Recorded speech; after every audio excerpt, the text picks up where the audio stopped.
bakit mas solid ang friendship noon? No? Decades ago. One time magkausap kami ng kaibigan ko sa phone, no? Nag-uusap kami, nag-sharing, no? Tungkol sa friendship. And we realized that yung expectations sa friendship ngayon ay mas malaki kaysa noon. Kasi noon, kaya solid ang pagkakaibigan kasi walang masyadong expectations eh. Kasi hindi masyadong napopromote yung standards, no? Self-love, walang ganun noon eh. Wala pa kasing social media. So noon, kapag kaibigan mo ang isang tao, kaibigan mo siya in spite of and despite of the indifferences, no? Kahit na magkaiba kayong tao, solid ang friendship because walang expectations na this is how I want you to be as my friend. And this is how I want myself to be as your friend. Ngayon kasi ang nangyayari, dahil meron ng expectations sa friendship, eto ka, eto ako, magkaiba tayo. So kapag ka ang kaibigan ay hindi niya na-fulfill yung expectations ng isang kaibigan, nagkakaroon ng tampuhan, misinterpretations, no?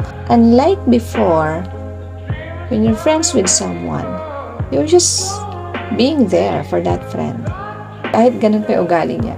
And I can testify to that. I saw my mama, how she dealt with her friends, no? Talagang pag nag-usap sila, diretsahan, matagal bago magkita, pero walang tampuhan. Kapag nirebuke ng isa, pag pinagsabihan, hindi nasasaktan, ganun. Napapaisip ako, talaga yung friendship noon mas solid because wala pang nakikreate na idea or concept ng expectations sa friendship. Which boil down sa mga napopromote ngayon ng mga new terms and ideas, no, pagdating sa relationships. Like friendship, red flag, green flag. So, I cannot blame how the society evolved into that kind of, setup. Kasi, times are changing, no? But, siguro ang maipapaya ko from a Christian perspective is that, sa akin yung love others as you love yourself. No, yun ang sabi ng Panginoon sa word niya.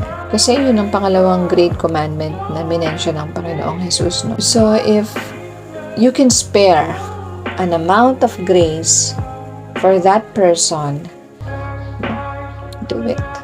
Human as we are, meron talaga tayong mga toxic traits. No? We can never be perfect.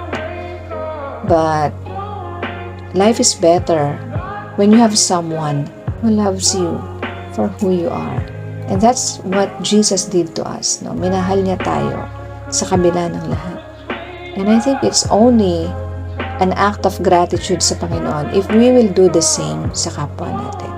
Ako, masasabi ko na hindi ako masyadong expert dyan, no? But I try my best. But there will always be a chance to be like Christ, no? In many ways. So, yun lang. Sana nakatulong. Salamat.